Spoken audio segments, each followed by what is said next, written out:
ஓம் சாந்தி. இன்று அறிவோமா ஆன்மீகம் பகுதியில் மகிழ்ச்சியான உலகத்திற்காக ஒத்துழைப்பின் 5 படிகள் என்கிற தலைப்பில் பாகம் 2 பார்க்கலாம்.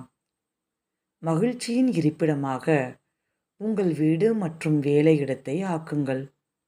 இந்த உலகத்தை மகிழ்ச்சியில் நிறைந்ததாக ஆக்குவதற்கான மிகவும் முக்கியமான மற்றும் சுலபமான ஆரம்பம் என்னவென்றால், தனது வீட்டிலும் வேலை இடத்திலும் லேசான மற்றும் நேர்மறை நிறைந்த சூழ்நிலையை உருவாக்குவது ஆகும்.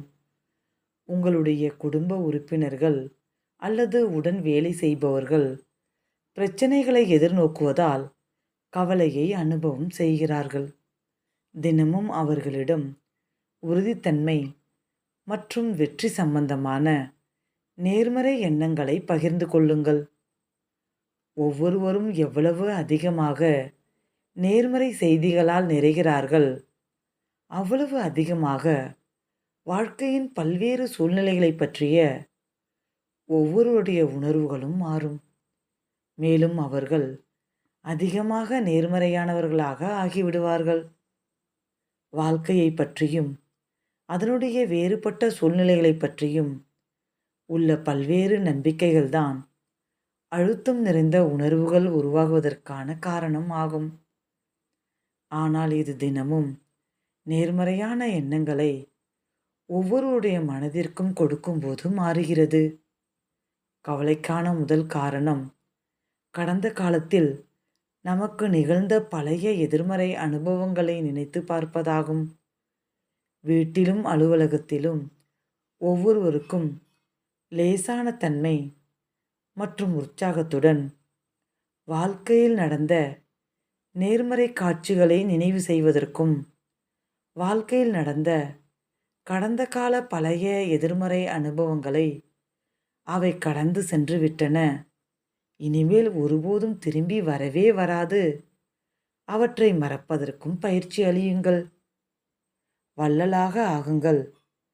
பொறுப்பானவராக இருக்கின்ற மனோபாவத்தை உருவாக்கி கொள்ளுங்கள்.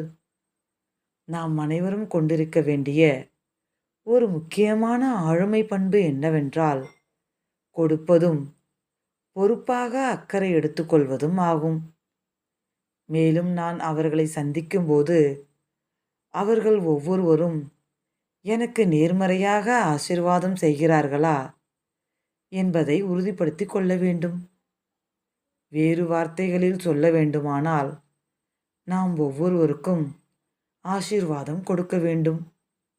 எவ்வளவு அதிகமாக ஆசீர்வாதம் கொடுக்கின்றோமோ அவ்வளவு அதிகமாக மக்கள் நம்முடைய இருத்தலில் ஆனந்தம் அடைவார்கள்.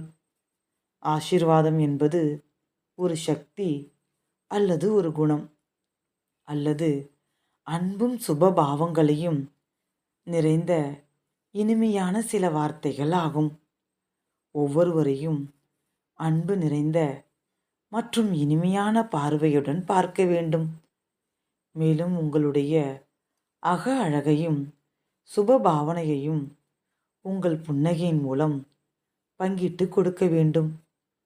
அத்துடன் ஒவ்வொருவருக்கும் மென்மையான அன்பு நிறைந்த வாழ்த்துக்களையும் கொடுங்கள். மகிழ்ச்சியில் நிறைந்து பிறரையும் அதேபோல் நிறைத்து விடுங்கள். அக்கறையுடன் பார்த்து கொள்ளுதல், பங்கிட்டு வழங்குதல் மற்றும் கொடுத்தல், இம்மூன்றும் மகிழ்ச்சியை பரப்பும். பிறகு இது உங்களை சுற்றியுள்ள சூழ்நிலையில் அன்பையும் மகிழ்ச்சியையும் பரப்பும்.